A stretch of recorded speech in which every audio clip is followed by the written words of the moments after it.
Assalamualaikum warahmatullahi wabarakatuh. Waalaikumsalam warahmatullahi wabarakatuh. Ya, apa kabar semua? Alhamdulillah. Luar biasa. Tetap semangat.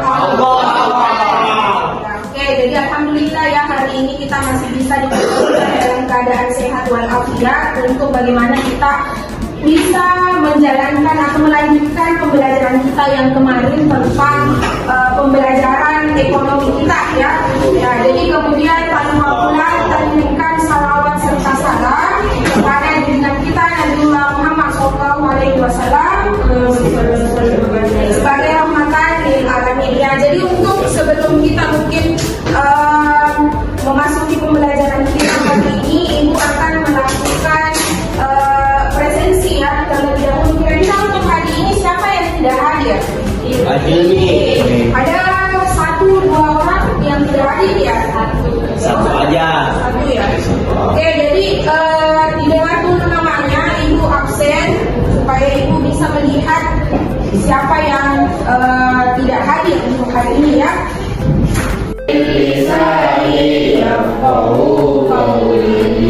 Oke, seperti biasa ya untuk membangkitkan semangat kita dalam pembelajaran, alangkah baiknya kalau kita seperti biasa melakukan sebuah jargon ya. Nah, jargonnya tebuk ekonomi. Tebuk ekonomi. Oke, kita mulai ya. Tebuk ekonomi. Ekonomi. Ekonomi. Yes. Oke. Sebelum kita masuk kepada laporan neraca atau laporan posisi keuangan, Ibu mau tanya kepada kalian. Kira-kira masih adakah di antara kalian yang mengingat pembelajaran kita 2 pekan yang lalu, sepekan yang lalu tentang pembelajaran yang lalu sebelum laporan neraca? Ada? Ibu, Oke, silakan Andika. laporan laba rugi, Ya. perusahaan jasa. Ya, bagaimana itu laporan laba rugi perusahaan jasa? Laporan laba rugi perusahaan jasa itu laporan untuk mengukur keberhasilan operasional suatu usaha jasa Oke. dalam periode tertentu. Oke, itu tadi ya, laporan laba rugi itu mengukur bagaimana keberhasilan suatu perusahaan dalam periode akuntansi tertentu. Mas, atau pernah lakukan atau bahkan pernah mengalami? Pernah? Yang seperti apa? Kalau yang ini gambar pertama kira-kira dia lakukan seperti apa? Beli-beli. Pembeli, jual beli, bertransaksi. Iya, bilang ya, Taufik, pasar terong, biasanya banyak seperti itu. Kalau yang gambar kedua, nota, mencatat apa yang sudah dibeli, apa yang sudah dilakukan, atau transaksi apa yang sudah dilakukan, pasti biasanya kita mencatat. Jadi ini adalah sebuah gambar atau hasil amatan kalian terhadap sebuah gambar terkait dengan proses pembelajaran kita hari ini atau materi kita hari ini tentang laporan posisi keuangan atau neraca ya. Jadi apa yang kalian lakukan, transaksi apa yang kalian lakukan itu selalu berdasarkan laporan neraca. Kemarin saya sudah jelaskan bahwa neraca itu seperti dengan timbangan ya, bahwa bagaimana orang itu bisa menghasilkan timbangan yang seimbang. Di dalam posisi keuangan itu, mengetahui posisi keuangan, kita harus mengetahui dulu apa yang menjadi harta kita dan apa yang akan menjadi hutang dan modal kita. Seperti itu di laporan neraca. Jadi sudah ada gambarannya tentang laporan neraca. Nah, sekarang kita akan masuk kepada tujuan pembelajaran kita hari ini. Apa sih kira-kira tujuan pembelajaran kita hari ini? Nah, yang pertama, melalui kegiatan pendekatan scientific effect model pembelajaran problem based learning atau PBL, siswa mampu menganalisis penyusunan laporan posisi keuangan pada perusahaan jasa dan siswa dapat menyajikan tahapan laporan posisi keuangan atau neraca dengan penuh tanggung jawab, bekerja keras, toleransi, dan bekerja sama. Jadi artinya nanti ketika misalnya kita mau capai tujuan pembelajaran ini, yang akan kalian kerjakan itu kalian pertama harus mampu menganalisis penyusunan laporan neraca. Setelah bisa kita analisis, otomatis kita bisa menyusun atau menyajikan. Untuk sekarang kalian masing-masing bergabung sama teman kelompoknya, kemudian ibu bagikan LKPD supaya LKPD-nya kita bisa bahas sama-sama dan bisa kita diskusikan apa yang menjadi proses atau bentuk pembelajaran kita hari ini. Dan ini saja kita lihat ya, ini saja yang satunya. Silakan naik di depan kelas supaya bisa dilihat sama teman-teman, tak di kelompok yang lain. Oke. Sedangkan aktiva tetap adalah pemakaian benda lebih dari 1 tahun. Contoh akun aktiva tetap itu peralatan.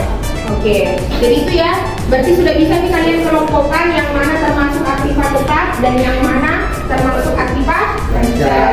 Nah, sekarang kira-kira untuk kelompok 1 atau kelompok 2 ada yang ingin ditanyakan? Ada tidak? Atau saya mulai dulu yang termasuk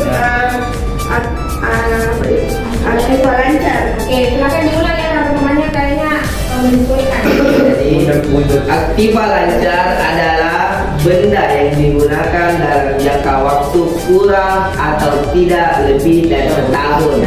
Contoh akun aktiva lancar yaitu kas, piutang, dan perlengkapan. Jadi kenapa dikatakan atau dimasukkan di dalam kas itu termasuk aktiva lancar? Karena tadi kan sudah dijelaskan sama temannya bahwa aktiva lancar itu dia adalah aktiva yang pemakaiannya tidak lebih dari 1 tahun. Jadi kayak lancar untuk digunakan, ya penggunaannya itu lancar. Ya tidak bisa misalnya kita beli hari ini mungkin dua minggu ke depan habis nih, jadi harus dibeli lagi.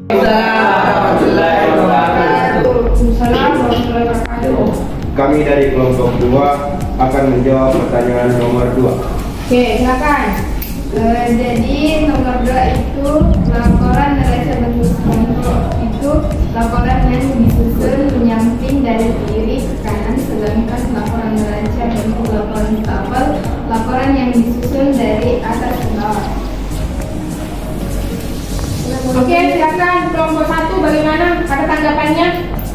Kalau yang di layar yang mana sih itu contoh yang berbentuk kontrol. Ini kita lihat saja layarnya. Kira-kira di kontrol, kemudian yang mana neraca dari sini. Coba ditunjukkan teman-temannya. Kontrol yang sebelah kiri atau sebelah kanan? Sebelah kiri. Kemudian kalau bentuk laporan wastafel sebelah. Oke. Coba dijelaskan teman-temannya. Coba jelaskan Asadia. Kalau bentuk laporan wastafel yang bagaimana? Dari atas ke bawah. Ya. Oke.